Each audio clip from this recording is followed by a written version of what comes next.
Hello Internet, welcome to the Adventures of Bacon Boy, and today we are back with week 3. So far so good. I don't really feel like I have any kind of shortcomings in my strength or my program that I have to make up for. So this week we're going to go essentially talking about the things I am doing to get better, because that's all I'm working on right now. It's just continuing my progressions, trying to keep going on my working out, just trying to keep going with it so that way I can actually get some progress going. So today we're going to talk about the ab training I do. I mentioned it before in my last video. It's like my ab training is good enough. It's not weak. My abs aren't weak. So that's how I was able to tell that I had that shoulder issue that we talked about last week. So this week we're going to talk about my ab training. And the way I do it is through lots of planks. Because I don't do the little wussy planks where you just stay in one position and you're just still and holding it for forever, because that is not as powerful is not as good of a training as you might think it is, simply because your core doesn't work always in isolation. Your core does hold your posture, yes, but it holds yourself while you're sitting, standing, walking, running, moving, getting up from somewhere, sitting down from somewhere. It works both statically, is in one position not moving, to hold your posture, but also dynamically while you're moving to hold your posture. So most planks that they're done in that static hold, they're not adding in the dynamic component where they're controlling, trying to keep your spine neutral and straight while you have outside forces trying to push you and move you in being not straight and neutral. So that's the plank variations that I come up with, that I use. Add in that dynamic component, add in that ability to kind of work against forces trying to throw you off center and off balance. And so I do that through essentially what I call the plank cycle. It's 3 variations of a plank, and the idea is to create that dynamic movement, to create some sort of instability, forcing your core to work harder to keep you stable. So I do that with the Bosu ball, and it's kind of easier to show you rather than tell you, so I'm going to go through a little voiceover.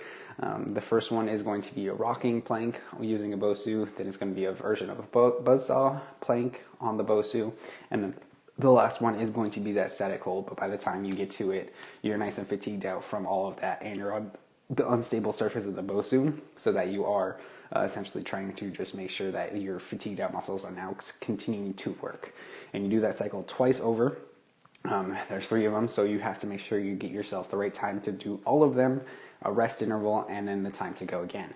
And so what I usually say is a minimum of 20 seconds for each, up to a minute for each, because you don't want to go too much longer, because again, you have to do multiple variations, and your rest time is about 30 seconds, no more, no less, because you should be able to, if you're able to get to that 1 minute mark, you want to kind of be able to push yourself. You should be good enough to have that lower rest interval to then get on to the next version. And then if you're on that shorter and just 20 seconds, you're going to need the slightly longer rest interval to be able to catch your breath and get going. So that's the idea behind it. So let's go look at that. All right, we are starting with the rocking planks here. Again, the idea is to try and turn over and get as much onto your side as you can to try and get your obliques to work. You're working right back and forth. Keep your feet nice and wide so that way you don't fall over and lose your balance. And then just work yourself side to side, try and get your obliques to work, get over onto your side. If you need to bend your arms while you're doing that, that's fine. Again, you just try to go side to side, get your obliques to work, pushing yourself. And then once your 30 seconds are up, then you take a break. And we're moving over to a side view now, because the next one is the buzz saws. And so again, these ones you're just trying to go forwards and backwards, and you're really focusing on just trying to really extend yourself and then bring your arms back in. But again, don't let yourself collapse while you're doing it. I have another couple seconds of my rest, but once I get started, you'll see what I mean.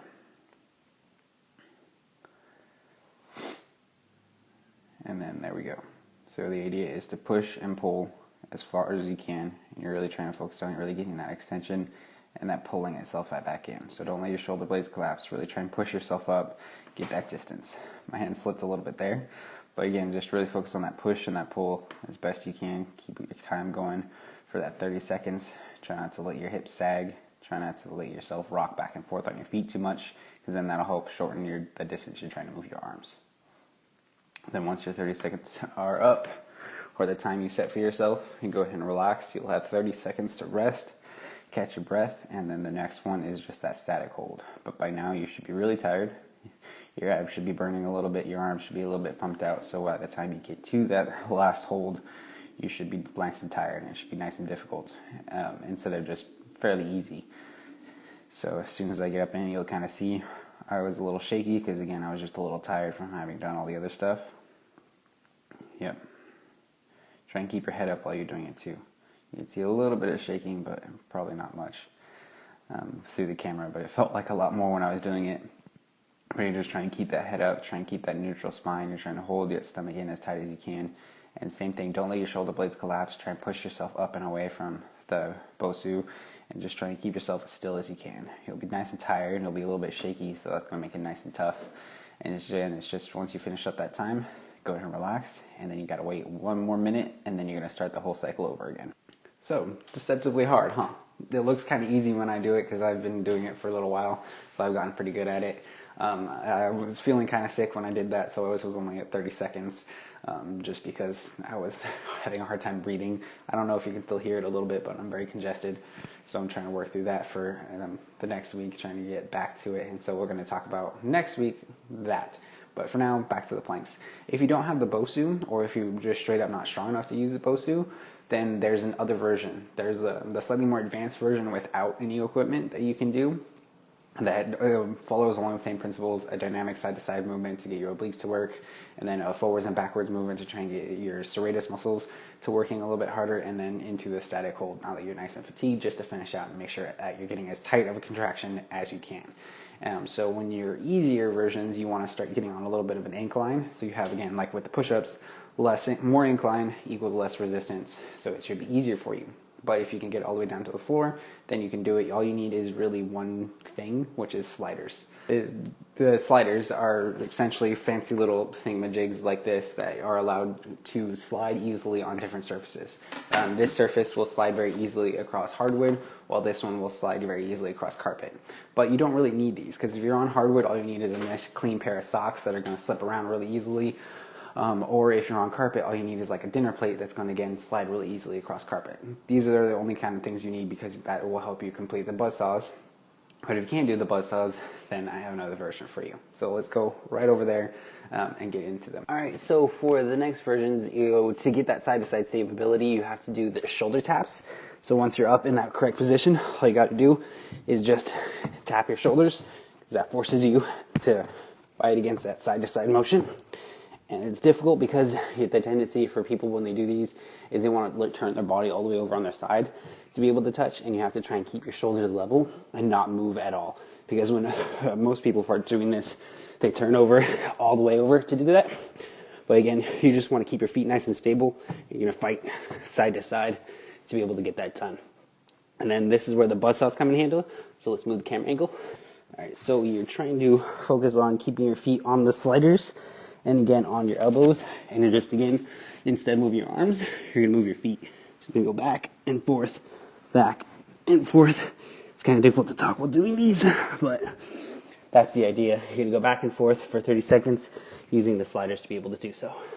And now we're back to the last version, which is just that static hold. So I like to do them up in push-up position because it gets your arms prepared to be able to do more push-ups, so a little bit more arm strength, and I find it saves my shoulders a little bit.